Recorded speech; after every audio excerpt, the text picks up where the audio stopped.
rangka melaksanakan salah satu kewajiban kita sebagai seorang muslim, yaitu menuntut ilmu agama. Tak lupa sholawat dan salam semoga senantiasa tercurah pada junjungan kita bersama Nabi besar Muhammad sallallahu alaihi wasallam, pada para keluarga, para sahabat, dan tentunya kepada para pengikutnya yang senantiasa istiqomah menjalankan risalahnya ila yaumil qiyamah. Dan mudah-mudahan kita yang berkumpul di tempat ini termasuk di dalamnya. Amin ya Allah ya Rabbal alamin. Jamaah Kidi yang benar-benar dirahmati Allah Subhanahu wa taala, tidak seperti biasanya. Biasanya Kidi itu dilaksanakan pada hari Kamis. Berhubung besok akan libur panjang, jadi diajukan pelaksananya di hari Rabu. Untuk itu alhamdulillah sudah hadir di sebelah kanan saya Ustaz Ahmad Mustafa Warka yang insyaallah ta'ala pada kesempatan kali ini akan menyampaikan materi terkait dengan pembagian macam-macam kubur, Ustaz.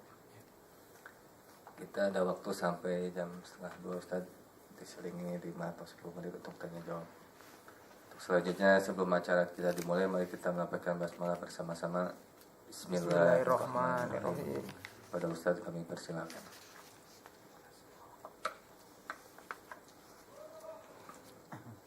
Assalamualaikum warahmatullahi wabarakatuh. Waalaikumsalam warahmatullahi wabarakatuh.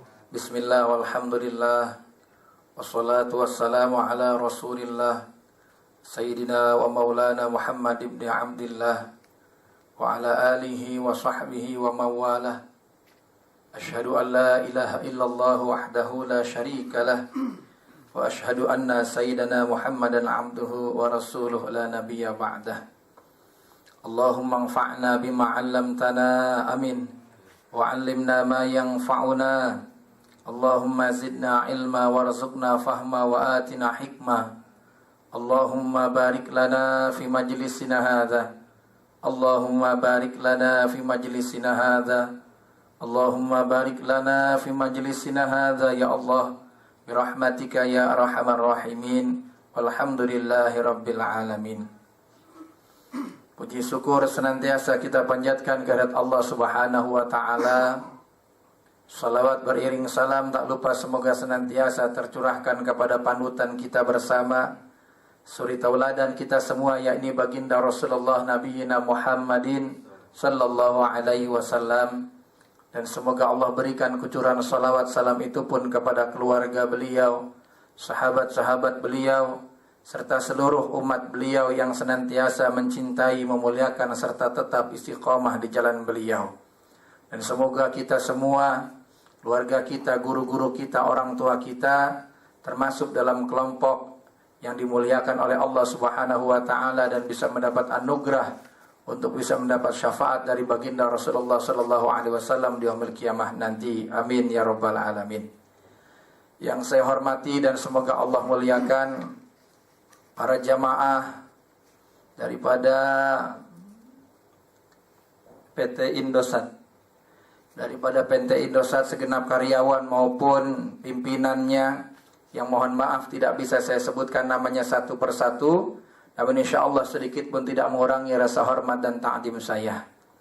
Hadirin wal hadirat, Bapak Ibu jamaah yang saya hormati dan semoga dimuliakan Allah. Pada kesempatan kali ini kita akan sama-sama membahas tentang pembagian macam-macam kufur. Kita ketahui bersama bahwasanya di dalam hadis dijelaskan thalabul ilmi faridatun ala kulli muslimin. Mencari ilmu itu sangat diwajibkan atas setiap orang muslim, baik laki-laki maupun perempuan.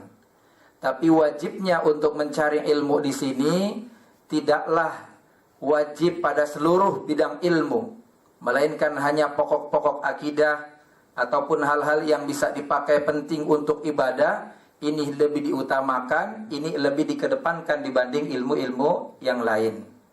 Karena ini sifatnya adalah untuk ibadah, kalau misal itu terkait dengan untuk ibadah. Begitu juga untuk mengenal Allah apabila ini berkaitan dengan ilmu tauhid. Nah karena itu, orang yang tidak faham dengan ilmu, orang yang tidak mengerti akan ilmu-ilmu yang penting ataupun dasar-dasar ataupun pokok akidah, maka na'udzubillah bisa dimungkinkan dalam kesehariannya, dalam kehidupannya, terjerumus pada melakukan hal-hal maupun berkeyakinan pada hal-hal yang bisa dikatakan bisa mengundang maupun menjerumuskan dirinya dalam lembah kekufuran. Karena itu, pada kesempatan kali ini kita akan membahas tentang pembagian macam-macam kufur. Kenapa ini disampaikan? Kenapa ingin disampaikan? Karena mungkin kita sendiri ataupun di lingkungan kita ada hal-hal ataupun orang-orang yang melakukan sesuatu yang bisa mengundang kekufuran, dalam kacamatanya masih Islam, tapi ternyata karena perbuatan tersebut di hadapan Allah orang ini bukan lagi seorang muslim. Na'udzubillah min dzalik. Nah, hadirin jamaah rahimakumullah, para ulama ahlu sunnah telah sepakat bahwasanya kufur itu terbagi menjadi 3 macam. Kufur menjadi 3 macam, yang mana dalam pembagian ini disepakati pula oleh para imam 4 mazhab, di antaranya Al-Imam An-Nawawi, yang lainnya dari mazhab Syafi'i, kemudian Imam Ibnu Abidin, dan yang lainnya dari mazhab Hanafi, kemudian Asy-Syaikh Al-Yasi dan yang lainnya dari mazhab Maliki, dan juga Al-Imam Buhuti dan yang lainnya dari mazhab Hambali, bahwasanya kufur dibagi menjadi 3 macam, dibagi menjadi 3 kelompok. Yang pertama adalah kufur i'tiqadi. Kufur i'tiqadi ini adalah letaknya di dalam hati. Dan yang kedua adalah kufur fi'li atau kufur perbuatan, di mana kufur fi'li ini adalah letaknya pada perbuatan ataupun tingkah maupun kelakuan seseorang. Dan yang ketiga adalah kufur qauli. Kufur ini paling banyak sekali ada di masyarakat, banyak sekali terjadi di lingkungan kita, disadari atau tidak, yang mana kufur ini bersumber daripada ucapan maupun perkataan seseorang. Berkaitan dengan kufur i'tiqadi, yang pertama, ini adalah letaknya di dalam hati. Orang dinyatakan kufur walaupun secara zahiriyahnya Islam, walaupun secara perilakunya dia masih sholat, masih puasa dan lain sebagainya, tapi apabila di dalam hatinya atau di dalam keyakinannya dia melakukan tindakan-tindakan kekufuran, maka na'udzubillah, kelompok ini atau orang ini akan masuk dalam kategori kelompok ataupun masuk dalam kategori kufur i'tiqadi. Apa saja yang bisa menjerumuskan orang ke dalam lembah kufur i'tiqadi? Di antaranya seperti menafikan atau mengingkari sifat-sifat wajib bagi Allah Subhanahu wa taala. Kita tahu bahwasanya ulama menjelaskan tentang sifat-sifat wajib bagi Allah, di antaranya qudrah, Allah Maha Kuasa, iradah, Allah Maha Berkehendak, sama, Allah Maha Mendengar, basar, Allah Maha Melihat dan yang lainnya. Apabila ada orang menafikan atau mengingkari bahwasanya Allah tidak Maha Mendengar, Allah tidak Maha Berkehendak, Allah tidak Maha Berkuasa atau yang lainnya, maka sungguh orang tersebut telah terjerumus atau masuk ke dalam kufur i'tiqadi. Walaupun secara kesehariannya dia melaksanakan ibadah, sholat, puasa atau lain sebagainya. Walaupun dalam kacamata kita KTP-nya itu adalah Islam. Yang lainnya ya ini masuk dalam kufur i'tiqadi adalah apabila ada orang berkeyakinan bahwasanya Allah adalah diyaun, sinar, atau Allah adalah ruh, Allah adalah benda yang memiliki bentuk panjang, pendek, bulat ataupun lain sebagainya.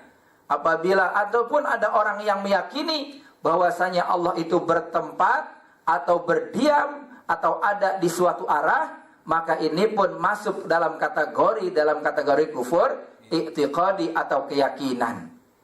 Berkaitan dengan ini, yaitu Asy-Syaikh Abdul Ghani An-Nabulsi menjelaskan bahwasanya man i'taqada annallaha mala'as samawati wal arda, siapa saja yang berkeyakinan sesungguhnya Allah Subhanahu wa taala adalah zat yang memenuhi langit, au annahu jismun qa'idun fawqal arsy, atau sesungguhnya dia adalah zat ataupun dia adalah benda yang duduk di atas arsy, fahuwa kafirun wa in za'ama annahu muslimun, maka dia dihukumi kafir walaupun dia mengaku dia adalah seorang muslim. Na'udzubillah min dzalik. Jadi hati-hati dengan kufur i'tiqadi. Ini kaitannya dengan keyakinan samar, tidak terlihat, tapi yang tahu, yang faham hanyalah kita. Karena itu kalau kita tidak faham ilmunya, tidak mengerti tentang hal ini, na'udzubillah, bukan tidak mungkin dalam keseharian kita dikenal sebagai orang yang baik dalam beragama, tapi ternyata dalam pandangan agama kita telah keluar dari Islam lantaran terjerumus dalam kategori kufur i'tiqadi. Hadirin jamaah rahimakumullah. Kemudian juga yang termasuk kufur i'tiqadi adalah adanya keraguan di dalam hati seseorang tentang ketuhanan Allah Subhanahu wa taala. Ragu bahwasanya Allah adalah Tuhan, ragu bahwasanya Allah adalah yang memberikan segala nikmat kepada kita, ragu tentang Rasulullah sallallahu alaihi wasallam atau seluruh rasul-rasul Allah, ragu terhadap kebenaran Al-Qur'an.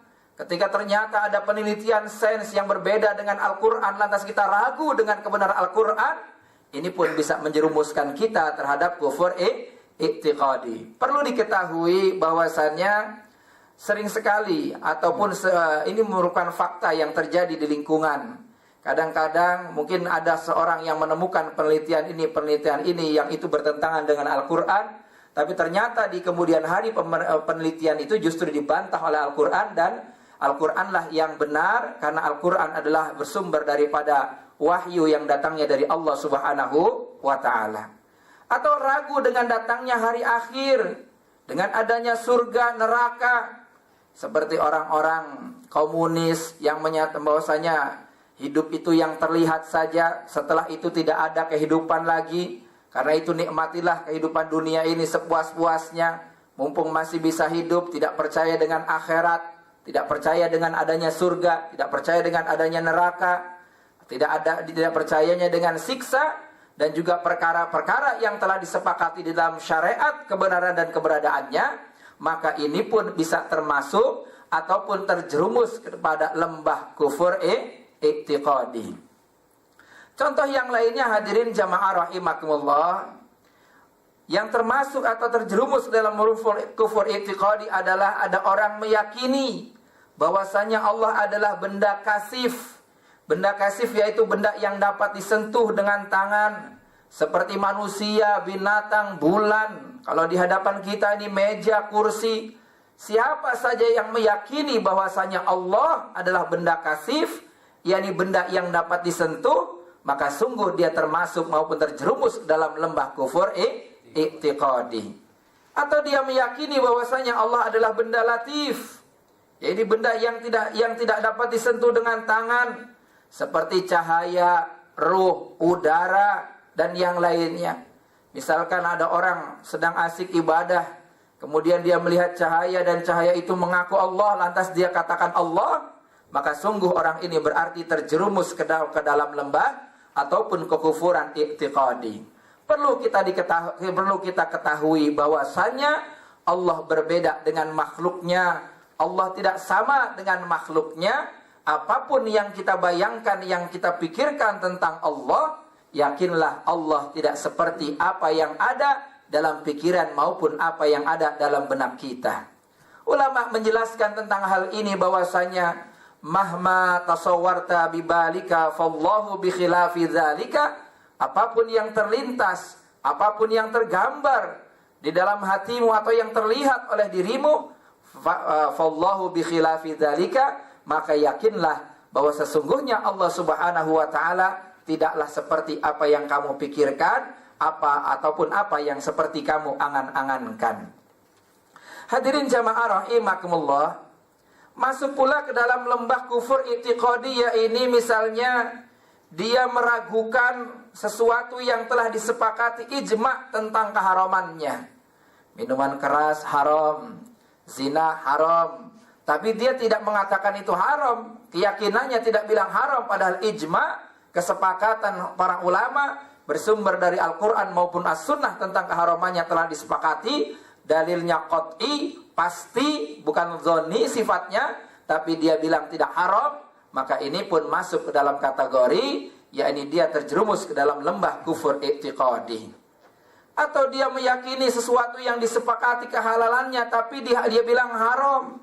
Dia bilang haram terhadap sesuatu yang disepakati kehalalannya.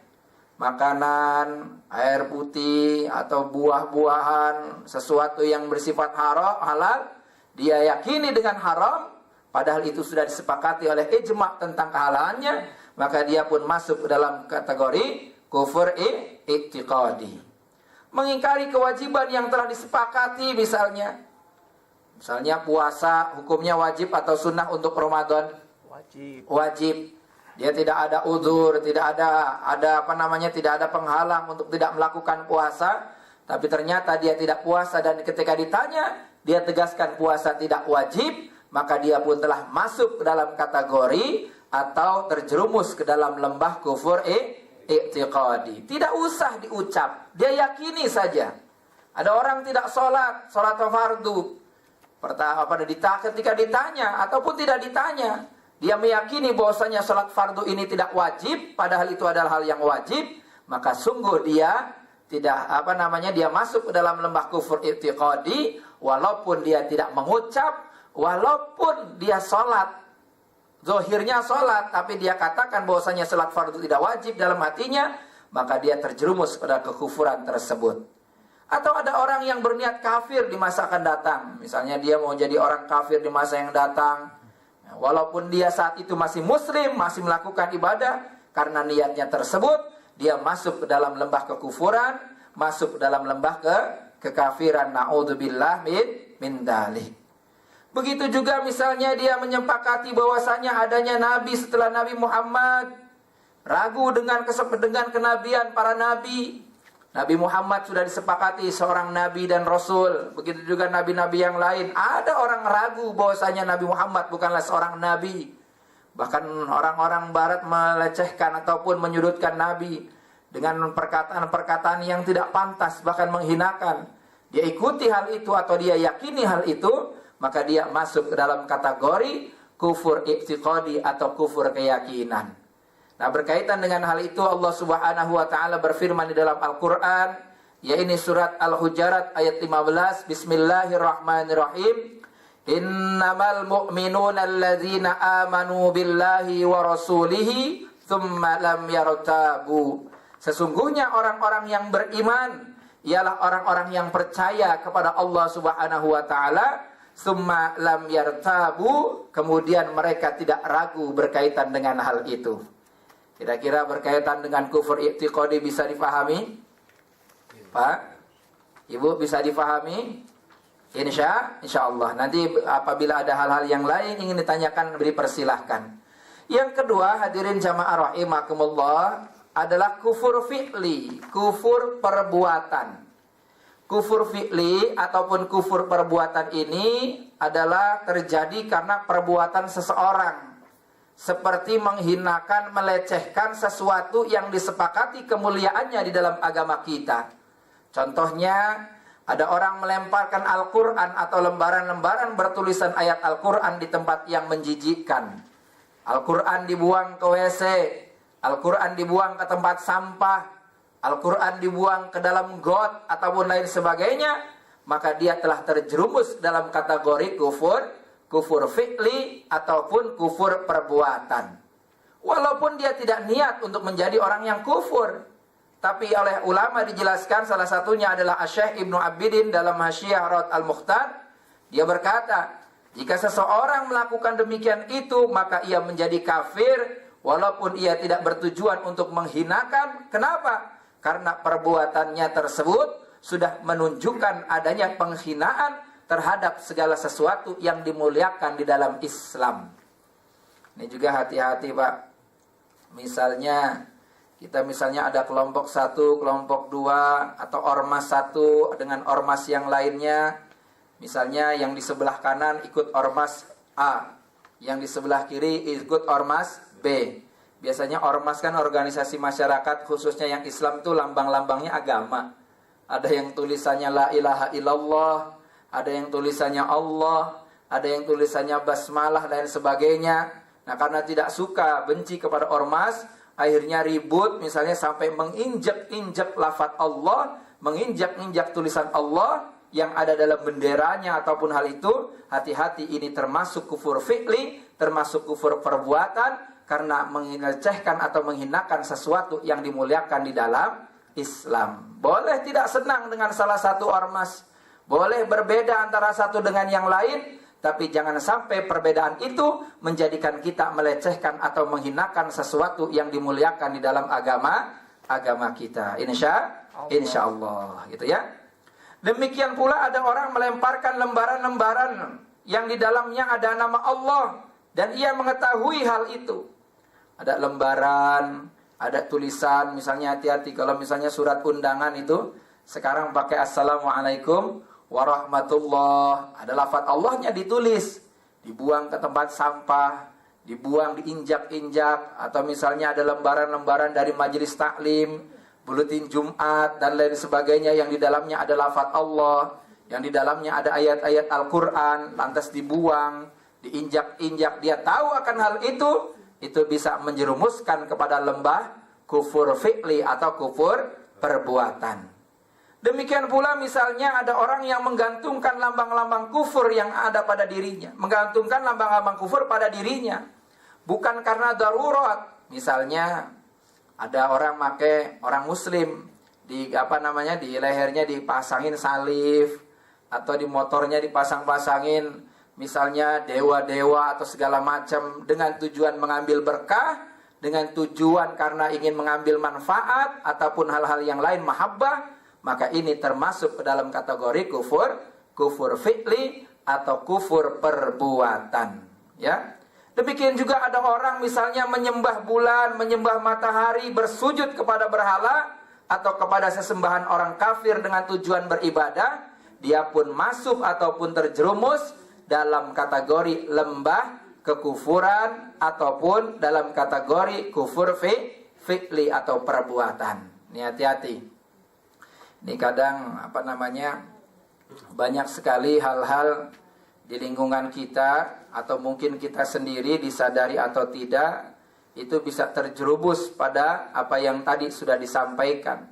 Kalau tidak pada kufur i'tiqad, maka bisa masuk pada kufur fi'li, kufur perbuatan.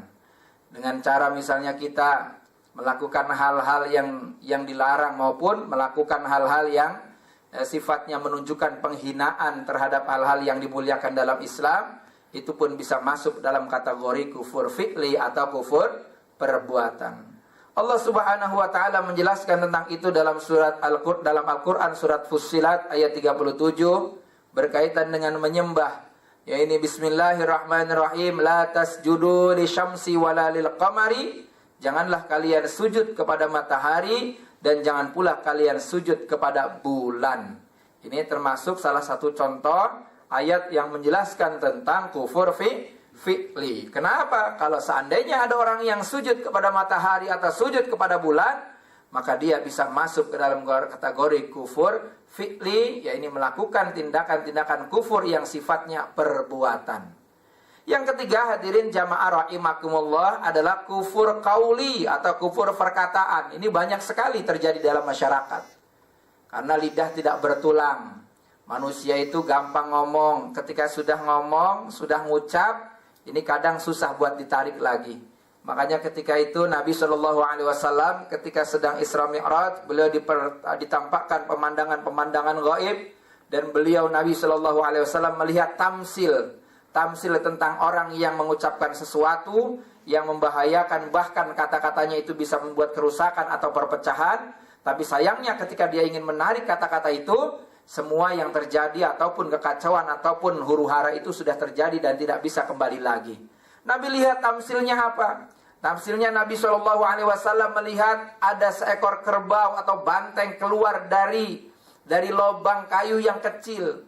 Keluar, kemudian kerbau itu nabrak, ngamuk ke sana sini, tubruk sana sini. Kemudian ketika mau kembali lagi ke kerbau itu ke dalam lubang tadi, tidak bisa karena lubangnya tidak sama dengan ukuran tubuhnya. Nabi tanya, ini tamsil apa ya Jibril? Rasulullah SAW, malaikat Jibril menjelaskan, ya Muhammad, ini adalah tamsil ucapan, di mana banyak orang mengucapkan sesuatu hal yang karena perkataannya itu bisa menyebabkan permusuhan, pertengkaran dengan orang lain. Yang mana karena ucapannya itu bisa menzalimi orang lain. Tapi begitu dia ingin tarik kata-kata itu, dia tidak bisa lantaran kekacauan maupun perpecahan itu sudah terjadi di lingkungannya. Nah, berkaitan dengan tafsir kufur qauli ini, salah satu contohnya adalah seperti ada orang yang mencaci maki Allah. Allah dibilang zalim, Allah dibilang tidak adil, Allah dibilang misalnya tidak dia misalnya ada orang berdoa, kemudian doanya tidak dikabul-kabulkan, dia bilang Allah ini budek apa-apa, ini ada orang seperti itu. Na'udzubillah min dzalik. Kata-kata Allah zalim, Allah tidak adil, ataupun Allah sesuatu yang menghinakan Allah, ini bisa masuk dalam kategori kufur qauli atau kufur ucapan.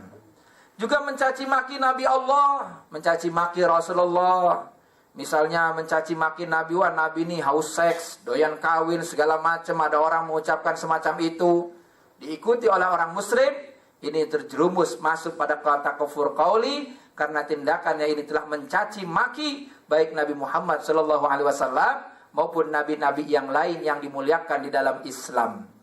Yang jumlahnya, kalau dalam satu riwayat menjelaskan ada 124.000 nabi. Yang menjadi rasul ada 313, dan yang wajib untuk diketahui ada 25, serta yang mendapat gelar ulul azmi ada 5. Dalam riwayat lain ada 6. Tapi jumlah nabi bukan hanya 25, tapi 124.000, bahkan dalam keterangan lain lebih daripada 2.000, bukan lebih dari 220.000, sekitar segitu. Nah, berkaitan itu juga ada orang yang menghina kitab Allah, mencaci maki, menghina kitab Allah. Al-Quran dibilang tidak sempurna, Al-Quran dibilang misalnya itu hanyalah klasik, orang yang mengikuti Al-Quran berarti dia orang-orang kuno, tidak modern, lain sebagainya.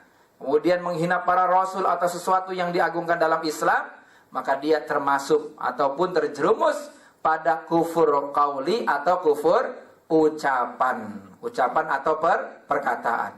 Nah, berkaitan dengan masalah menghina Allah, dijelaskan oleh Al-Imam Al-Qadi Iyad Al-Maliki, bahwasanya beliau menjelaskan la khilafa anna sabballahi ta'ala minal muslimina kafirun. Tidak ada perselisihan di antara para ulama bahwa sesungguhnya mencaci maki Allah adalah termasuk dalam tindakan kafir, walaupun dia itu termasuk ataupun dikenal orang sebagai orang muslim. Na'udzubillah min dzalik. Tindakan yang lainnya, misalnya ada seorang muslim berkata kepada orang muslim yang lainnya dengan sebutan wahai kafir. Nah, hati-hati. Ada orang muslim mengatakan kepada muslim lainnya, memvonis kafir ataupun mengatakan kafir, padahal dia tidak melakukan tindakan kafir, Ini bisa kembali kepada dirinya sendiri, walaupun itu hanya bercanda. Pada teman misalnya mengucapkan, kafir, mau kemana Fir? Nggak sholat Fir, begitu. Jadi walaupun dia nggak sholat, kalau memang dia masih muslim, dia meyakini kewajiban sholat itu, tidak bisa divonis kafir. Jadi orang yang divonis kafir itu apabila ada orang tidak sholat, kemudian ditanya kenapa kamu tidak sholat, dia jawab sholat tidak wajib, maka kafir itu masuk, vonis kafir itu masuk dalam dirinya. Tapi kalau tidak ditanya kenapa dia tidak sholat, jawabnya dia malas atau lain sebagainya, maka dia hanya masuk ke dalam kategori orang fasik karena melaksanakan dosa besar tapi tidak kafir. Maka ketika meninggal dunia, orang fasik tetap harus disolati, diperlakukan sebagaimana layaknya jenazah seorang muslim. Urusannya dia dosa dengan Allah, tapi masalah keyakinannya dia tetap muslim lantaran masih mengakui kewajiban sholat. Hati-hati, tidak boleh.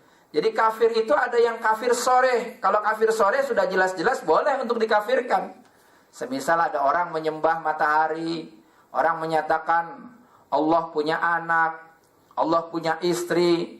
Ada orang menyatakan misalnya Allah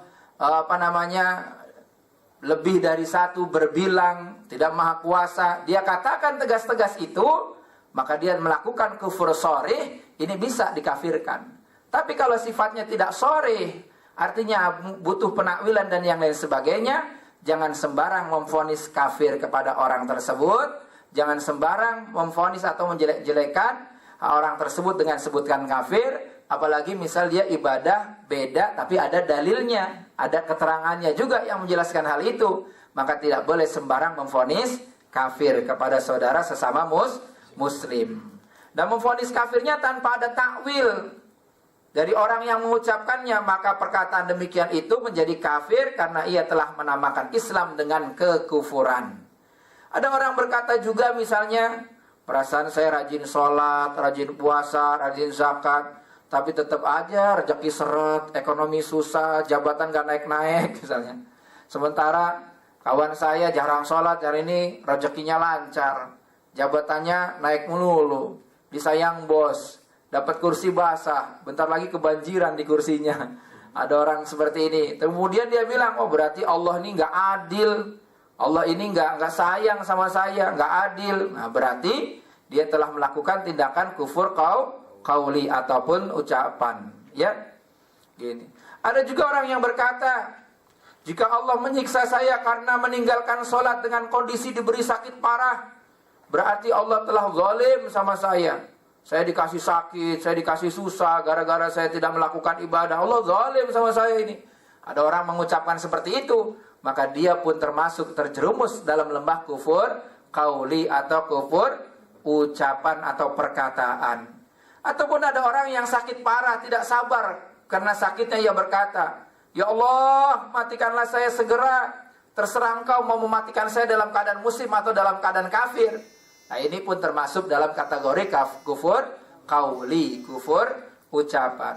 Atau ada orang berkata, untuk apa mengeluarkan zakat, untuk apa sholat, untuk apa puasa? Hal itu semua hanyalah bikin orang malas misalnya, atau misalnya bodoh-bodohin kita. Waktunya kerja, turun 24 jam, fokus di kantor.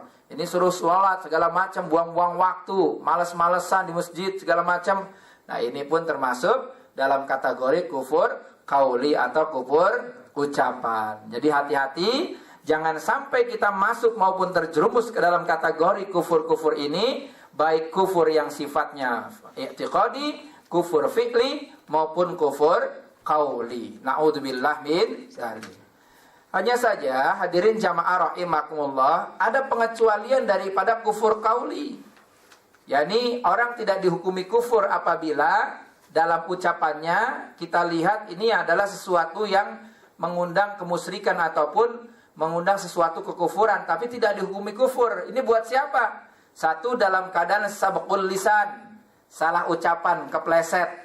Misalnya dia mengucapkan A, yang kata-kata ini adalah kufur, tapi dalam maksudnya nggak begitu. Dia nggak mengucapkan itu maksudnya, maka dia tidak termasuk ataupun tidak terjerumus dalam kufur qauli. Karena apa?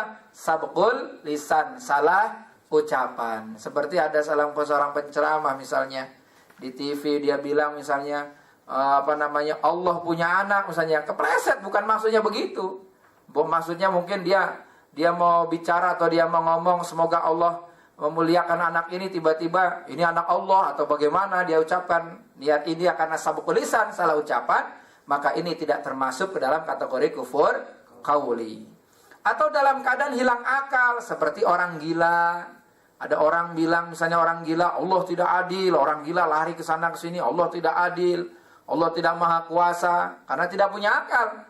Maka ini tidak masuk dalam kategori kufur qauli, karena orang gila itu termasuk orang yang tidak mukallaf, yakni tidak memiliki beban syariat. Jadi dia tidak puasa, tidak sholat, itu tidak dihukumi dosa, karena dia termasuk tidak kena beban, tidak termasuk mukallaf atau yang tidak memiliki beban syariat. Atau juga dalam keadaan dipaksa. Misalnya ada orang dipaksa, nih kalau kamu nggak mengucapkan kata-kata ini saya pecat ini, atau saya bunuh nih. Pokoknya kamu kalau nggak mengucapkan ini udah, keluarga kamu semua akan saya bunuh, akan saya binasakan. Dia ucapkan hal itu, kufur qauli itu, ya ini ucapan dengan keadaan terpaksa, tapi dengan syarat hatinya harus ingkar dengan apa yang dia ucapkan, maka ini tidak termasuk kufur qauli. Dan yang terakhir, misalnya dalam keadaan menceritakan kata-kata kufur dari seseorang, tapi dengan syarat dia harus menyebutkan adat al-hikayah. Misalnya begini, adat al-hikayah itu ada orang berkata demikian, demikian, demikian. Gak boleh langsung. Atau misalnya langsung tapi dia niat di belakangnya itu untuk menyebutkan hal itu. Misalnya Allah tidak adil, ada orang bilang seperti ini gitu. Maka ini tidak termasuk ke dalam kufur qauli. Jadi dihati-hati berkaitan dengan macam-macam kufur ini, dihati-hati. Kenapa? Karena misalnya ada orang yang terjerumus mengucapkan salah satu dari kufur ini saja, tidak usah tiga-tiganya. Misalnya dia mengucapkan, melakukan kufur qauli, tapi tidak i'tiqadi, tidak fi'li, maka dia masuk ke dalam kategori termasuk orang kufur atau orang kafir. Gak usah tiga-tiganya, salah satu ini saja dia masuk dalam hal itu. Dan kalau orang melakukan tindakan kekufuran, maka tidak cukup baginya hanya istighfar. Karena istighfar ini adalah untuk dosa-dosa, ya, untuk dosa-dosa yang dia lakukan. Tapi kalau melakukan kekufuran, dia harus membaca 2 kalimat syahadat lagi, taubatan nasuha, kembali kepada Islam, kembali dengan mengucapkan 2 kalimat syahadat, dan berusaha berjanji untuk tidak melakukan kekufuran itu lagi. Intinya, apapun yang kita lakukan, setiap keyakinan, perbuatan, perkataan yang menunjukkan kepada pengingkaran, mendustakan, penghinaan, cacian, makian, merendahkan terhadap Allah, kitab-kitabnya, Rasulnya, para malaikatnya dan lambang-lambangnya, ajaran-ajaran agamanya, hukum-hukumnya, janji-janjinya, dan ancamannya, maka hal itu adalah merupakan tindakan kekufuran yang harus kita jauhkan dan jangan sampai kita lakukan. Karena apabila ini terjadi pada diri seseorang, na'udzubillah, dia akan masuk dalam kategori kelompok kufur, walaupun dalam kesehariannya dia terkenal sebagai orang yang taat kepada Allah Subhanahu wa ta'ala. Na'udzubillah, summa na'udzubillah min dzalik. Baik, dari penjelasan tentang kufur ini, macam-macam pembagian kufur, semoga bisa diambil manfaatnya, hikmahnya. Kita sama-sama belajar, kita sama-sama minta kepada Allah Subhanahu wa ta'ala, asal jangan sampai kita masuk dalam kategori ataupun salah satu dari kufur ini. Na'udzubillah min dzalik. Baik, sebelum mungkin ada hal-hal yang ingin disampaikan atau ditanyakan berkaitan dengan kufur-kufur ini, silahkan. Baik, terima kasih kepada Bapak Ustadz atas pemaparan materinya terkait dengan pembagian macam-macam kufur. Dapat kami ambil sumber dari penjelasan Ustadz tadi, ada pembagian macam-macam kufur dibagi menjadi 3. Yang pertama yaitu kufur i'tiqadi, yaitu kufur keyakinan. Yang kedua ada kufur fi'li, yaitu kufur perbuatan. Dan yang terakhir adalah kufur qauli, yaitu kufur perkataan. Mudah-mudahan Allah Subhanahu wa ta'ala senantiasa melindungi kita dari macam-macam kekufuran ini. Amin. Untuk selanjutnya kami persilakan, masih ada waktu 10 menit, baik itu kepada ikhwan maupun akhwatnya. Barangkali ada yang mau dipertanyakan, kami persilahkan. Silakan, mungkin ada yang mau disampaikan, ditanyakan.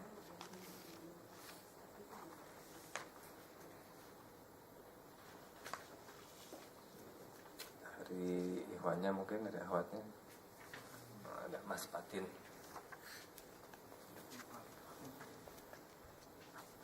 Assalamualaikum warahmatullahi wabarakatuh. Waalaikumsalam warahmatullahi wabarakatuh. Saya mau nanya nih Ustaz, di contoh kufur fi'li itu kan ada contoh melempar Al-Quran atau lembaran bertuliskan ayat Al-Quran ke tempat menjijikan. Kalau seandainya membawa Al-Quran ke kamar mandi atau WC itu termasuk nggak Ustaz? Itu aja sih Ustaz, terima kasih. Assalamualaikum warahmatullahi wabarakatuh. Waalaikumsalam warahmatullahi wabarakatuh. Akhwatnya mungkin masih. Ada yang lain? Baik, bismillahirrahmanirrahim. Dalam kategori kufur fi'li atau kufur perbuatan adalah salah satu contohnya ada seseorang membuang atau melemparkan Al-Quran ke tempat-tempat yang menjijikkan seperti WC atau lain sebagainya. Pertanyaannya, ada pertanyaan dari Bapak siapa ini? Sudah nikah Pak? Oh, mau nikah tapi ya? Insya Allah. Bapak Fatin, pertanyaannya, bagaimana dengan membawa Al-Quran ke kamar mandi? Apakah termasuk ini tindakan kekufuran atau tidak, atau ke WC?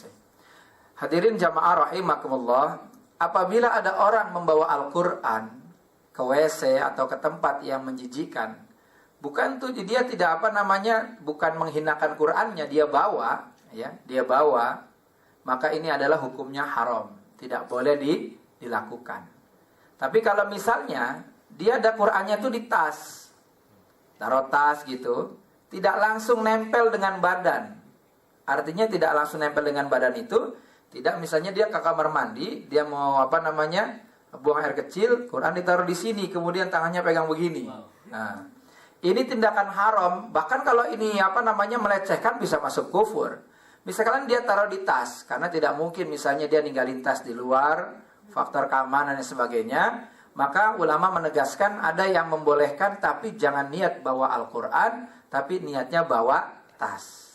Kalau niatnya bawa tas, bukan niat bawa Al-Quran, maka ini diperbolehkan. Dengan catatan tepat kita jaga kemuliaannya, tas itu ditaruh di di tempat yang tinggi, jangan sampai ditaruh di tempat-tempat yang menjijikkan, karena di dalamnya ada Al-Quran. Termasuk dengan HP, hati-hati. HP itu kan aplikasinya ada Al-Quran segala macam. Nah, orang yang menyentuh Al-Quran ini harus punya wudu. La yamassuhu illal mutahharun. Tidaklah menyentuhnya kecuali adalah orang-orang yang disucikan atau orang-orang yang suci, dalam artian punya wudu. Seperti itu ulama menjelaskan. Maka ketika ada orang buka aplikasi HP, ada Al-Qur'annya tanpa berwudu, ini pun termasuk tidak menghormati Al-Qur'an. Jadi kalau mau bawa HP, jangan niat bawa Al-Qur'an. Kalau misalnya dia bawa HP, dalamnya ada Al-Qur'annya, niatkan bawa HP, bukan bawa Al-Qur'an. Tapi sama ketika di dalam kamar mandi dia buka aplikasi Al-Quran. Nah, ini termasuk tindakan kekufuran. Hati-hati.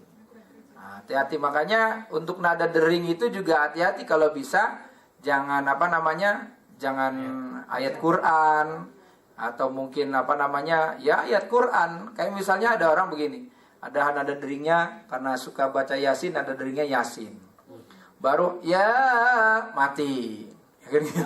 Udah diangkat kan? Sudah diangkat. Ini berarti bukan mau mengagungkan Al-Quran, ini hanya sekedar pantas-pantasan saja. Al-Quran untuk dimuliakan, bukan sekedar untuk pantas-pantasan.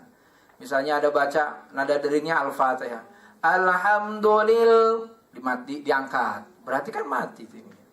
Termasuk kalau ada yang azan itu, hati-hati. Sebaiknya kalau dimatikan itu dalam kondisi sudah selesai kalimatnya. Walaupun tidak harus selesai sampai la ilaha illallah terakhir, misalnya Allahu akbar, itu sudah sampai kalimat, matikan gitu. Misalnya jangan Allah sudah dimatikan, hati-hati. Nah, hati-hati juga termasuk itu. Wallahu a'lam bishawab. Jawabannya kurang lebih seperti itu. Untuk Al-Quran, hadirin jamaah rahimakumullah, untuk yang terjemah, ini ada ulama yang membolehkan. Artinya ada pendapat ulama yang membolehkan menyentuhnya tidak dengan wudu. Termasuk ada orang haid, itu kalau yang disentuh adalah yang terjemah, boleh. Cuman kalau saya melihat daripada guru besar Al-Quran di Indonesia, yaitu Kiai Haji Arwani Kudus, beliau tetap mengharamkan, artinya tidak membolehkan dalam rangka menjaga kemuliaan maupun memuliakan Al-Quran untuk orang yang sedang haid menyentuh ataupun membaca Al-Quran gitu.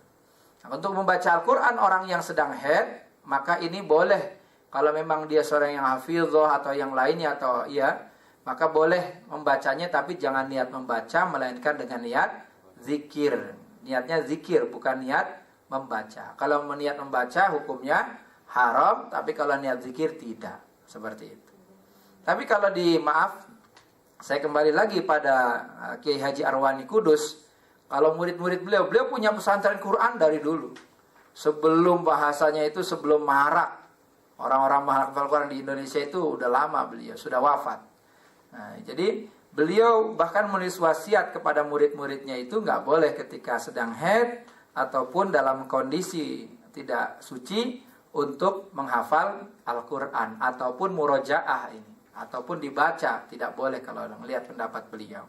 Jadi tetap nanti hafalannya itu dia hanya mendengarkan dari orang, atau nanti dia hafalkan kalau sudah suci kembali. Gitu. Cuman untuk menyentuh yang ada terjemah, ini ada yang membolehkan. Begitu juga untuk yang haid misalnya mau menghafal Al-Quran, itu niatnya adalah zikir. Ada pendapat ulama yang membolehkan, jangan niat membaca. Terima kasih, wallahu a'lam. Kemudian satu lagi hadirin jamaah rahimakumullah, termasuk dalam kategori kufur qauli, kufur ucapan. Misal ada orang ini sering ditanya, Allah ada? Dia jawab ada. Di mana? Di langit. Jadi bisa mengundang kufur kata-kata ini. Juga misalnya ada orang misalnya, alhamdulillah saya sukses, terima kasih kepada yang di atas gitu. Siapa cecek maksudnya gitu. Genteng maksudnya gitu. Ini bisa mengundang kekufuran. Ataupun misalnya ada orang ditanya, Allah ada di mana? Dia jawab di mana-mana. Ketika dia menisbatkan Allah di mana-mana, berarti Allah ada di suatu arah. Dan ketika dia menisbatkan Allah di satu arah, berarti dia menyamakan Allah dengan makhluk, karena yang butuh arah hanyalah makhluk. Ketika dia bilang Allah ada di langit atau berdiam di langit, berarti dia menyamakan Allah dengan makhluk. Karena ketika dia bilang Allah di langit, berarti bilang dia Allah bertempat. Yang butuh tempat itu hanya makhluk. Sama kalau terserah yang di atas, dia maksudnya Allah ada di atas, ini pun kata-kata bisa kufur. Jadi dihati-hati. Bahkan Al-Imam Asy-Syafi'i, kita nggak boleh bilang bahwasanya Allah itu berdiam, bersemayam di arsy. Ini kata-kata kufur.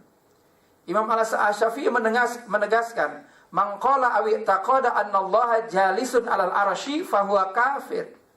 Barang siapa yang menegaskan atau mengatakan atau berkeyakinan sesungguhnya Allah Subhanahu wa taala itu bersemayam atau berdiam atau duduk di atas arsy, fahuwa kafir, maka ini adalah termasuk tindakan kekafiran. Lah, kan Al-Qur'annya begitu, misal ada pertanyaan. Ya, Pak ya. Kalau ngelihat ini kan Ar-Rahmanu 'alal arsyis tawa. Bukan Qur'annya saya sampaikan di sini, terjemahnya. Dan ingin saya sampaikan bahwasanya terjemah bukanlah Al-Qur'an. Ketika Al-Qur'an diterjemahkan, maka mukjizatnya ulama katakan akan turun ke taraf yang manusia bisa mencapainya. Bukan salah Qur'annya, tapi salah pemahaman kita tentang hal itu. Makanya Al-Imam Malik menegaskan bahwasanya Ar-Rahmanu 'alal arsy istawa kama wasafa nafsahu. Ar-Rahmanu 'alal arsy istawa sebagaimana Allah mensifati zatnya, wala yuqalu lahu kaifa.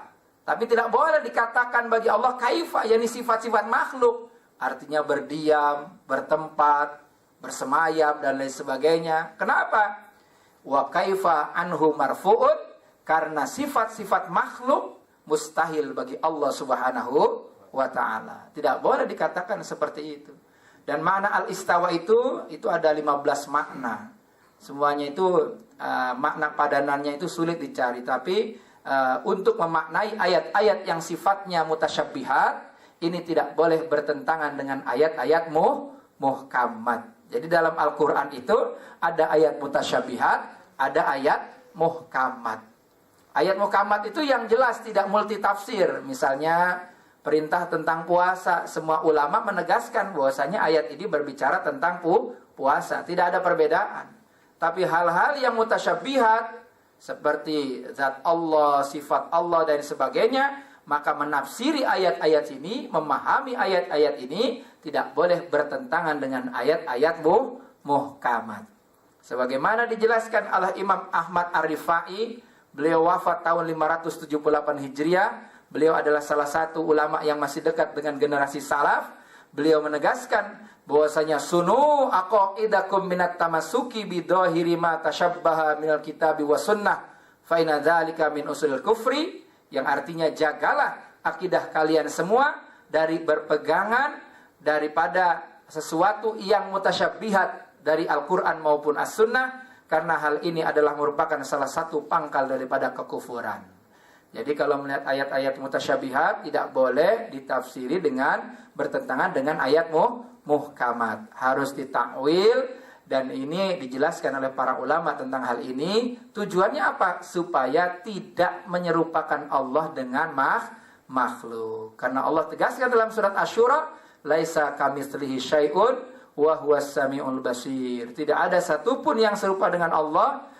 Allah adalah disifati zat yang maha mendengar lagi maha melihat. Wa huwas samiul basir. Wallahu a'lam bishawab. Semoga apa yang disampaikan ini bisa bermanfaat dan semoga kita senantiasa dijaga oleh Allah Subhanahu wa taala agar senantiasa terjaga, terhindar, dijauhkan dari hal-hal kekufuran baik secara i'tiqad, amin, maupun secara perbuatan ataupun secara ucapan. Semoga kita dijaga beserta keturunan kita sehingga kita bukan hanya menjadi orang muslim, orang Islam dalam pandangan manusia, tapi dalam pandangan Allah Subhanahu wa taala. Dan semoga kita diberi anugerah oleh Allah Subhanahu wa taala umur panjang dalam taat kepada Allah, dan seandainya akhir hayat kita dijemput Allah Subhanahu wa taala mewafatkan kita, semoga kita meninggal dunia dalam keadaan husnul khatimah, dalam keadaan yang baik yang diridhai oleh Allah Subhanahu wa taala. Dan juga semoga apa yang kita lakukan, kerja kita, usaha kita, cari nafkah untuk keluarga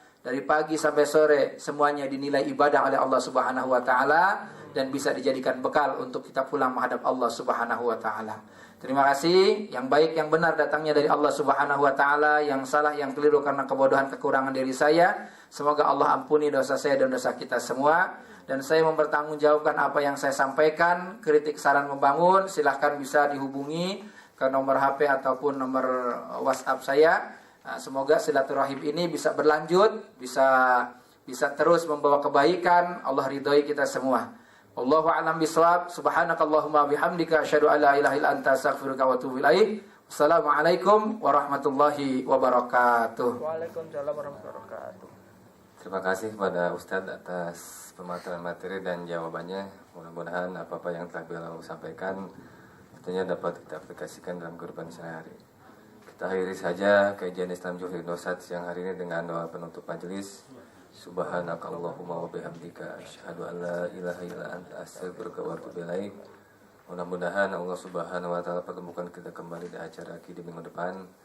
Sekian dari kami. Wassalamualaikum warahmatullahi wabarakatuh. Waalaikumsalam warahmatullahi wabarakatuh.